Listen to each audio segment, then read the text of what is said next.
And now, a sneak preview of upcoming video cassette releases.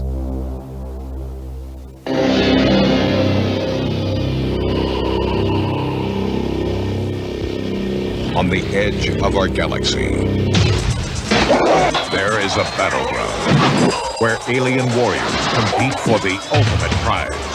I am champion! Will a human do battle in the arena?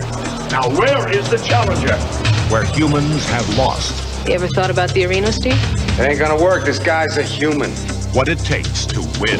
You're talking about arena fighting. It's not for me.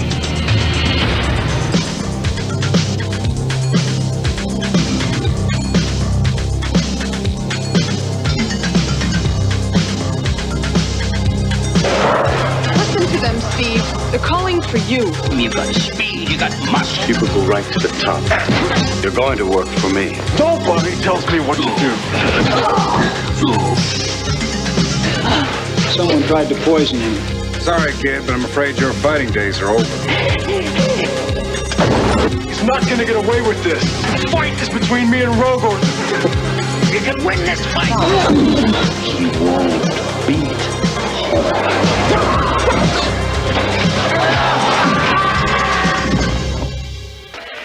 Now we kill him.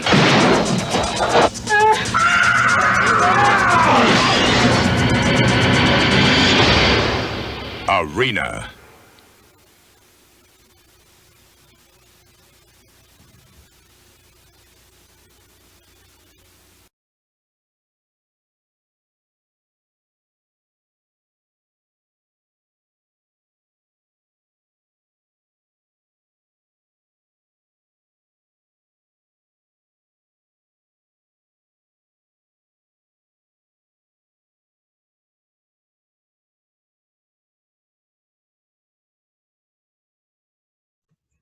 Well, and hello and welcome to another episode of It Could Have Been a Classic. And here we're going to be talking about 1989's Arena, a VHS masterpiece. This one's an unusual one. It's a lot of people are going to say, why do you think this could be a classic? There's a number of reasons. But first, let's go into what it's about, right? Arena is a 1989 American science fiction film directed by Peter Manoogian, who did a lot of B movies back then, and starring Paul Satterfield and Claudia Christian. Set in 4038, Satterfield plays Steve Armstrong, the first human in 50 years to compete in the intergalactic boxing sport called simply the Arena. The film was produced by Irwin Yablans and features original music by Richard Band. The plot, there ain't much. The plot is quite basically. The plot is Rocky meets outer space. It's like you're transporting Rocky Balboa to go fight all aliens. Basically, it's Star Wars in space. I might as well say it. Yeah. Steve Armstrong, Paul Satterfield, Christopher Reeve clone. Good God, he does so look like Superman. Even facial expressions, you know. He sounds like Christopher Reeve. It's pretty uncanny, really. Paul Satterfield is working as a short order cook on a space station somewhere in the galaxy. Overwhelmed by the volume of orders, he repeatedly fouls up and soon finds himself in confrontation with an alien patron named Vang. After a fight which smashes up the diner and leaves the alien injured, Steve and his friend and co-worker Shorty Hamilton Camper find, as it turns out, Vang is an arena fighter, and his manager Quinn, Claudia Christian Ivanova from B5, confronts Steve, amazed that a human could beat one of her best fighters. Quinn offers him a contract, but convinced that humans no longer have a place in the arena, Steve refuses, intending to make his way back to Earth. Lacking sufficient money for a ticket, Shorty attempts to raise cash by gambling in an underground casino. The game is raided by the Shadow Police and the authorities, and in the confusion, Shorty pockets the money, caught in the act by crime boss Rogor Markalemo and his enforcer Weasel. So that's basically Goldie Cat, and Quark out of Deep Space Nine. I'm being serious, and they are brilliant together. Shorty's held for ransom. Steve promises to pay off the debt, so he reluctantly returns to Quinn, agrees to a contract. Remarkably, he wins his first match with an alien named Sloth. In an upset, he continues fighting, determined to prove that a human has what it takes to be champion and soon becomes contender. Despite Rogo's multiple attempts to cheat Steve, ultimately wins the championships from Rogo's top fighter, an alien named Horn. Right, so basically, there isn't much on the story of this, right? But story's quite simple. It's basically, like I said, it's Rocky Balboa goes into outer space. You've got this really decent guy, right, who wants to become a fighter. He's done quite well on Earth, but he's out in the galaxy. He works in a kitchen and gets involved in a scuffle. And he helps this little guy out with 4 hands. He's a Nebulon shorty. And they have numerous adventures together, get into trouble by the head of the fighting thing, and he's a gangster. He's running all the rackets on the space station. And he signs up with Claudia Christian as Quinn to become one of her fighters. He pays the debts off, and he becomes a fighter. And basically, just like he fights this big thing, it's like a sloth, whatever it is, with big legs, and he has a fight and defeats it. And then it's like his career's going up. And Rogar, who runs the games, feels threatened. And Steve Armstrong starts becoming like this champion. And everybody's chanting his name, you know, like Rocky, you know, they're all shouting for him. And he feels threatened. And he sent the gorgeous Shari Shattuck. She was a lot around in the 80s. She was, I mean, just stunning. He ends up seducing her. She drugs him, and the big fight comes, and he's all drugged up. But it ends up Shari Shattuck's character as Jade, the nightclub singer, and Rogar's woman. She's actually in love with him, but there's this. Well, what's interesting about this? There's, to make things equal, there's a computer in the center of the arena that sends 2 beams down. So if there's an alien stronger than you, it regulates the strength to make both sides equal. And nobody can fiddle the computer. But there's this other alien called Skull. And he's got this big skull. He can plug himself into computers. He tries to hack the machine, but he burns his brain out. You see all his head explode, and Steve Armstrong's getting beat by Horn. I suppose he's like the evil fighter. He's like the champion, and there's a big fight, and Steve sort of wakes up, he gets his strength back and defeats him. And that's it. Basically, the story's about this guy turns up on a space station, gets involved in a few little things going on, but it's all about him winning this fight. Now, Arena's quite a surprising movie because it is a feel-good movie. I had seen this for about 20 years, and I watched it last night. And I felt myself, come on, Steve Armstrong, go do it. There ain't much character development. I mean, what I love about this film, you've got Quark and Goldie Cat from DS9. He's Mark Alamo's the villain as this gangster like alien. He's great. He's just, he's very, it's that voice of his, and it makes him really good. And then you've got Armin Shimmerman, Quark, right, as Weasel, as this, like, his enforcer, and he's like this creepy sort of character, and he's a nasty piece of work who enforces everything for him. And both of them together work great. Shari Shattuck's just marvellous to look at. I mean, it's Shari Shattuck, isn't it? And then Claudia Christian, Babylon 5 Ivanova, she's quite good in this, actually. And it's just basically she's sort of in love with Steve Armstrong. But Steve Armstrong ends up banging Shari Shattuck's character, but she poisons him because Rogar feels threatened. But it all works itself out on a high at the end when he wins. And I sat at the end of my chair last night on the couch. I was on the couch, really rooting for this guy to win. And it's a beautiful film, is Arena. I just felt You're not going to get them like this anymore. I mean, the story's straight into it. It picks up at a situation in like this restaurant, and there's a fight and all this. I mean, the opening credits is all these spaceships going to this massive space station, and like it seems like the whole universe knows each other. It's like this work, everything's together.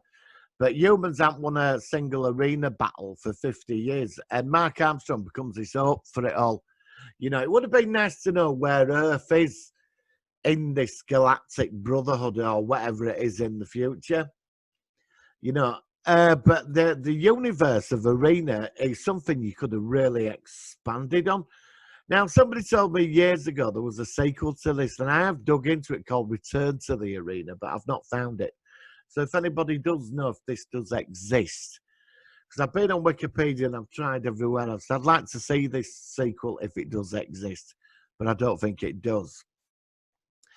But the casting is great because you so can relate to the characters, you know, what you've seen.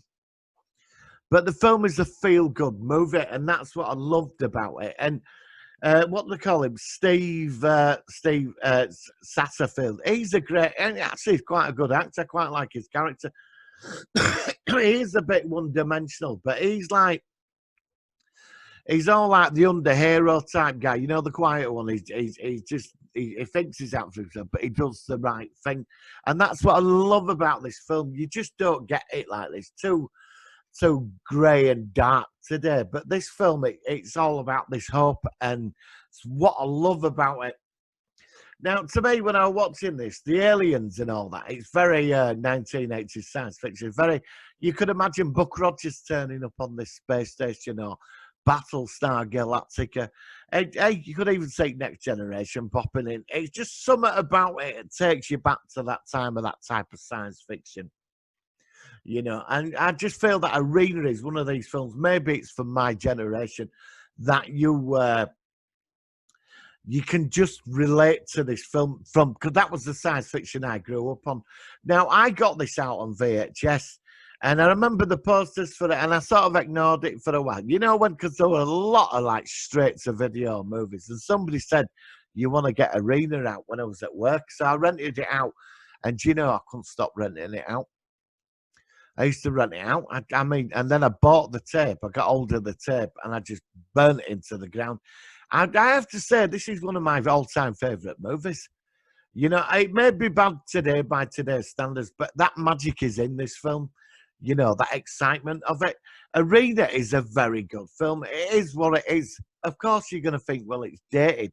But it's not. If you're into, like, Buck Rogers and Battlestar Galactica and all that 80s science fiction, there's even a bit of Glenn Larson sort of feeling in it.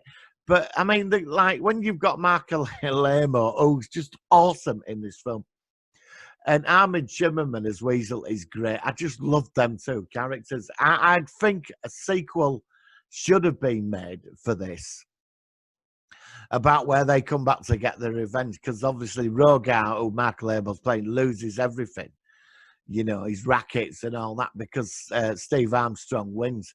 I mean, I know it's a bit cheesy called Steve Armstrong and all this, but it's a great film. Claudia Christian's good in it as Quinn. She's like a no messing about. She's like born in the fighting environment. Her dad was a fighter and a trainer and a manager and the rest of it. But this film is magical. It's nice to watch something for once. And I just feel that bit of like, you know what I mean? I just feel a bit, yeah, in your stomach go on, Armstrong, you know, win. And he does. And it's simple. There's nothing complicated about it. That's it. I really enjoy it. I don't think this is going to be a long one, actually, because this film is just so cool. And honestly, a lot of people won't have picked up on this movie today. I did check in to see if it had been released on DVD. You can get it in a pack with 3 other movies, but it's region 1, so you got to order it from America. And I did go on Amazon. I was looking at it because you get Robo-Jocks and something else with it. I'm going to do Robo-Jocks at some point. And trances as well. We're going to have to do trances. And I thought I'd definitely have that as on my DVD collection, but you can't get it; it's sold out. So there is an audience for this film, but it could have been so open to a sequel. You know, Return to the Arena with like Mark Alamo coming back as a baddie. I mean, the aliens look great. It's all disco lights and like they've got this robot alien called Spinner with cybernetic arms and that. And they did do what they could with this film, and I think this film is it's just a masterpiece of B movieism. You know, it's an amazing movie. Now, you're going to ask, why could is it a classic? Well, first, it's the director, Steve McGo. Hang on, sorry, what's his name again? The director, Peter Manoogian, who's done a lot of these films, and I should really cover more of his stuff. I mean, the casting is awesome. The story, it's nothing special, but it's how they've twisted it all around into space, and it works. Intergalactic sport. And it's perfect. It's like the scene in the back. You could see Buck Rogers, Gil Gerard sat there in the background. You know, he's just flown into the space station. That is, he's got that bit of Glenn, like I said, that Larson is a Glenn Larson to it and everything else. And you know, what a great opening. This film is brilliant. It was so underrated, and I don't want it to be forgotten. I want you to watch this and experience it. That is why I think Arena could have been a classic. Arena is a classic, but it's hidden away in all the B movieisms and it's buried deep. And not a lot of people will have watched it, especially all the younger generations. Trust me, guys, give this film a look. You're gonna love it. It's a feel-good movie. I saw it last night and I really enjoyed it. Arena, I'm gonna give it the title. It could have been a classic. It's up there. I mean, it's open. I mean, to remake this today, it would be pretty interesting because I know I keep saying this, but the story, but it could be redone because there's a whole universe to be explored of like intergalactic tournaments and gangsters and the authorities and space people and bars. I mean, they've even got the casinos and all this. You know, it's very. It's so 80s, you know, and I love this movie. So, yeah, and the acting, the casting is exemplary because you just relate to him. Mark Alamo, again, is superb as the villain. And I'm going to say, you could have got a sequel. There should have been a VHS sequel for this. Now, they did put quite a bit of money into this. Quite a few million went into it. But there were no cinema release. It went straight to video. But Arena's awesome. So it goes into it could have been a classic Hall of Fame. Arena's in there. And that's all I'm going to say on this video, guys. That's it. There ain't much to say. It's just a feel-good movie, and I recommend you should watch it. All right, then, guys. I will see you on the next video. There will be a live show Sunday. I'll put an ad up either today or tomorrow. I will be doing it about 4 o'clock this week, so it's going to be sort of interesting. And yeah, 4 o'clock Sunday. I think I'll go do it a bit earlier. And the week after, I'm probably going to do Saturday night the week after. So, guys, and watch the review. Please check this film out. You've got to give it a go. It's well worth it. And Shari Shattuck, I mean, I'm such a fan. I used to fancy her so bad back in the day. Right then, guys, you stay safe, and I will see you on the next video.